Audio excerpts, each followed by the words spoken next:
Disney's, Marvel's, Netflix's The Defenders finally came out over the weekend, and it's alright. It's okay. It's not a terrible 8 hours of TV. The 3 characters who were already good are still good. The one guy who was terrible is still pretty bad, but he's getting a little better. Most of the supporting characters are good, including that one who wasn't before, and the main thing it had to get right, the character interactions, it mostly gets right. The 4 mains all play off each other well, and they even pair off in interesting ways. Jessica Jones and Daredevil fit together unexpectedly amusingly, and hey, what do you know, Iron Fist and Luke Cage have a genuinely terrific rapport. Like, Finn Jones is still bad at literally everything about his character, who is also bad just in terms of the writing, but it actually turns out at least one thing he's good at is holding conversations with Mike Coulter, so that's a thing.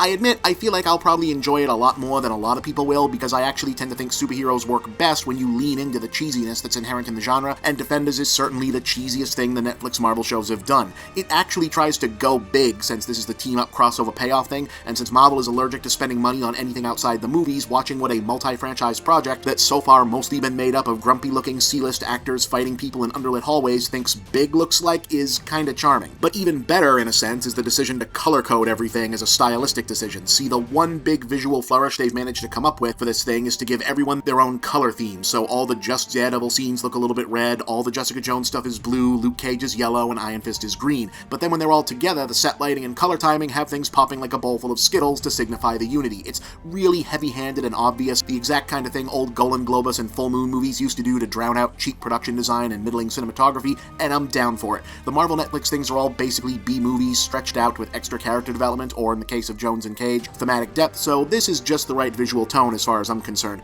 Oh, also, I like that they keep having scenes where the other good guys keep having to beat up Iron Fist and explain how much he sucks. Thanks for listening, Marvel. That said, it really doesn't ultimately work, does it? I mean, like I said, it's not quite Iron Fist terrible or second half of Daredevil Season 2 mostly terrible, but in terms of doing for Marvel Netflix what the Avengers did for the movie side, i.e. justifying the connections, making the characters stronger, establishing a unified course for future storylines, and a foundation for the rest of its side of the universe to build from, it's kind of a non-starter. Less an origin story for a superhero team, and more like one of those yearly crossovers on the CW DC shows where everyone just kind of runs into each other for a week and then gets right back to their own series. Some of the problem is that while they have a really interesting group dynamic, and that's certainly more important, this is a really action-heavy series, and as a group act, there's not really a lot of variety on display in the action. I know everyone likes to joke about how it makes no sense for Hawkeye and Black Widow to be Avengers because their powers are just nose kung fu and owns a bow and arrow, but in practical terms, they're helping add crucial variety to the big set pieces. Variety that's just not there when the entire Defenders lineup consists of strong, slightly less strong, strong in one hand but only sometimes, and pretty good fighter whose skills are actually very impressive if you know his secret identity. Hell, the handful of times Colleen Wing and Misty Knight get to do anything end up making everything exponentially cooler just by virtue of, oh hey, a sword, that's different,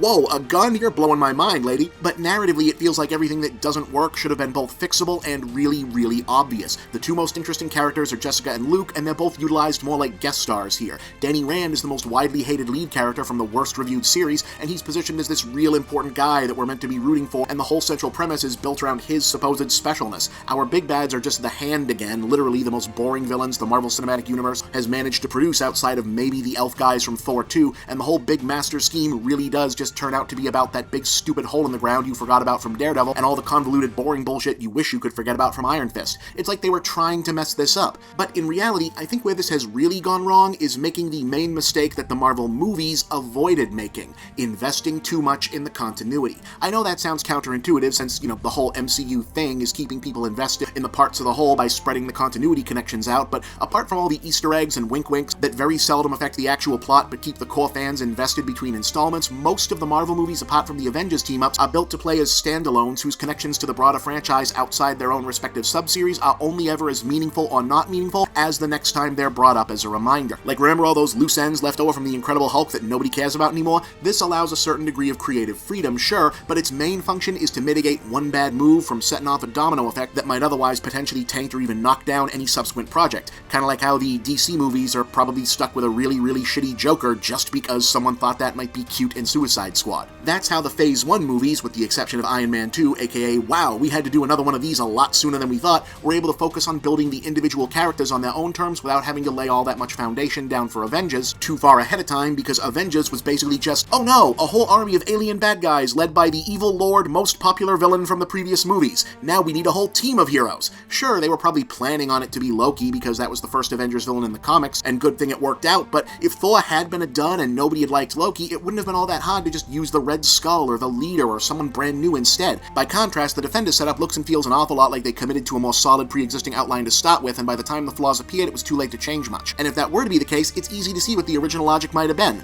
Okay guys, Daredevil is the only one of these people audiences have heard of before, Elektra is always going to be popular because sexy, and Iron Fist has the most important and big-feeling mythology, so those are obviously going to be the stuff everyone wants more of and what we should build the whole franchise around. And then these other two people, hey, diversity's important, right? We'll stick them in there somewhere. And then by the time it had sunk in that the MCU version of Elektra sucked, or that nobody gave a shit about Kunlun, or that they'd somehow managed to make the concept of a magical ninja death cult boring, while super woke, culturally reclamative neo-blaxploitation man and sexual assault survival metaphor detective wound up being way more interesting than anyone else, they were already making Defenders and it was too late. I mean, I wasn't there on the set for these things, so who knows, but I would not be surprised if that's pretty close to what happened. Oh, and P.S., it's also exactly what happened to the Amazing Spider-Man movies, the DC Extended Universe, and the supposed Dark Universe franchise The Mummy was supposed to kick off, and, come to think of it, it's the inherent design flaw in the Netflix instantly bingeable production model, quote-unquote episodic television, where feedback can't register until it's too late because you've already shot everything. Imagine if Iron Fist had to go away for a week or two like a normal TV show, and the creators could hear how much people were hating everything they'd done up to that point. Maybe they might have course-corrected and it would have gotten a little better. In the end, while nowhere near a disaster, and certainly at least something like a return to form after the Iron Fist debacle, what Defenders does end up mostly being, especially as regards its place in this era of cinematic universe franchising, is yet another alarming bit of evidence that not even Marvel is always good at this nebulous thing that so far only Marvel has been good at, which is kind of worrisome when you consider that the entire film and television industry is betting the farm on this model being the way of the future. Yay?